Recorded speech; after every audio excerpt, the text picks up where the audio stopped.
Assalamualaikum warahmatullahi wabarakatuh. Salam bahagia Bapak Ibu Guru. Perkenalkan, nama saya Ika Putri Dwi Astuti, salah satu pengajar biologi di SMA Negeri 1 Tegal Klimo, Banyuwangi, Jawa Timur. Bapak Ibu Guru yang berbahagia, tujuan saya membuat video ini adalah untuk memenuhi tugas pertama pada latihan mandiri. Pada pelatihan yang saya ikuti yaitu pada modul pertama motivasi dan merdeka belajar pada program Semangat Guru 2 yang dilaksanakan oleh Direktorat Jenderal Guru dan Tenaga Kependidikan.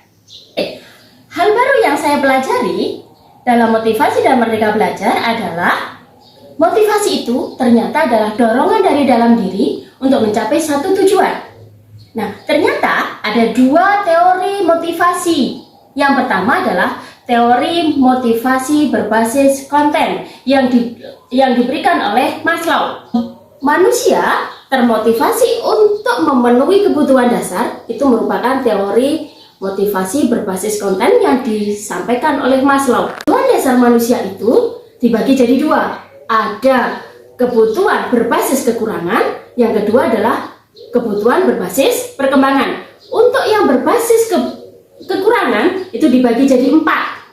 Yang pertama adalah kebutuhan fisiologis, di mana kita butuh makan, butuh minum, dan seterusnya. Yang kedua adalah kebutuhan untuk rasa aman. Kemudian yang ketiga adalah kebutuhan relasional, kebutuhan kita untuk berhubungan dengan orang lain. Yang keempat adalah kebutuhan harga diri, di mana kita memerlukan dihargai oleh orang lain.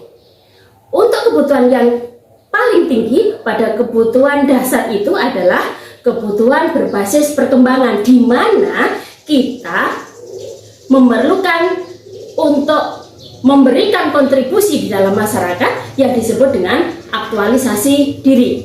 Oke, teori yang kedua adalah teori motivasi yang disampaikan oleh Locke, yaitu teori motivasi proses, di mana manusia termotivasi untuk mencapai satu tujuan yang ditentukan oleh dirinya sendiri.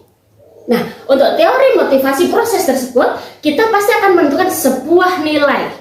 Yang nilai tersebut akan menimbulkan satu emosi, satu keinginan dalam diri kita, yang nantinya dari keinginan tersebut kita akan menentukan satu tujuan, satu goal, yang nantinya dari tujuan tersebut membuat kita melakukan sebuah tindakan, melakukan sebuah perilaku, yang nantinya perilaku tersebut harus kita lakukan sebuah refleksi atau sebuah umpan balik. Proses menjadi tidak efektif apabila dalam jangka panjang apabila proses tersebut tidak bermakna atau tujuannya tidak realistis. Nah, mengapa motivasi itu penting dalam merdeka belajar? Karena seorang guru yang termotivasi akan membuat muridnya juga termotivasi. Nah, motivasi itu untuk apa? Bagi guru, motivasi itu akan membuat seorang guru menjadi tahan terhadap stres. Kalau untuk murid, motivasi tersebut membuat murid menjadi tahan terhadap kesulitan. Untuk guru, motivasi yang mereka menjadi tahan terhadap stres tadi dapat meningkatkan kinerja guru, sedangkan pada murid dapat mencapai tujuan pembelajarannya, yang nantinya kedua-duanya akan melaksanakan proses yang namanya merdeka belajar.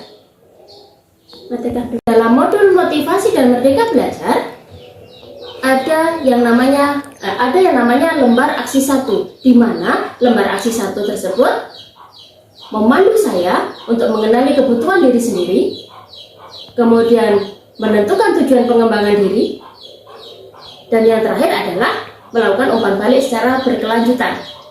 Hal ini dapat memandu saya untuk mengenali apa kelemahan dan juga potensi yang ada pada diri saya, kemudian dilanjutkan dengan bagaimana saya mengembangkan diri, serta bagaimana saya melakukan umpan balik secara berkelanjutan.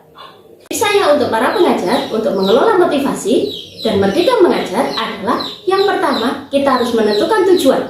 Yang kedua, kita harus mandiri terhadap cara-cara kita melakukan proses pengelolaan motivasi. Yang ketiga, kita harus melakukan proses refleksi secara berkelanjutan. Dalam merdeka mengajar, kita yang perlu lakukan adalah kita harus menjadi seorang model.